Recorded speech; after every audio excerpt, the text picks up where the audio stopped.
Bhavnagar cyber crime police દ્વારા cyber ફ્રોડના નાણાં પોતાના બેંક ખાતામાં જમા કરાવવા માટે ખાતું ભાડે આપી કમિશન મેળવનાર એક મ્યુલ એકાઉન્ટ ધારકને ગણતરીની કલાકોમાં ઝડપી પાડવામાં આવ્યો છે।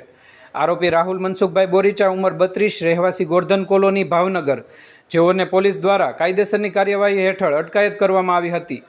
પોલીસ તપાસ દરમિયાન સમન્વય પોર્ટલના આધારે શંકાસ્પદ બેંક એકાઉન્ટની વિગતો ચકાસતા જાણવા મળ્યું છે કે એક જ દિવસમાં સાયબર ફ્રોડની મોટી રકમ ખાતામાં જમા થઈ હતી।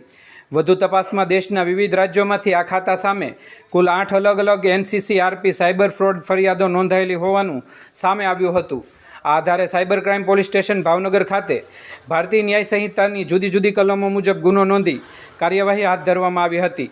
આરોપીના બેંક ખાતાની વધુ તપાસમાં NCCRP ફરિયાદોની રકમ ઉપરાંત એક જ દિવસમાં આશરે 49 લાખથી વધુની રકમ જમા થઈ હોવાનું પણ બહાર આવ્યું હતું। પોલીસ હાલમાં સમગ્ર નાણાકીય વ્યવહારની ઊંડાણપૂર્વક તપાસ કરી રહી છે, તેમજ આ રેકેટ સાથે સંકળાયેલા અન્ય આરોપીઓને ઝડપી પાડવા માટે કાર્યવાહી તેજ કરવામાં આવી છે।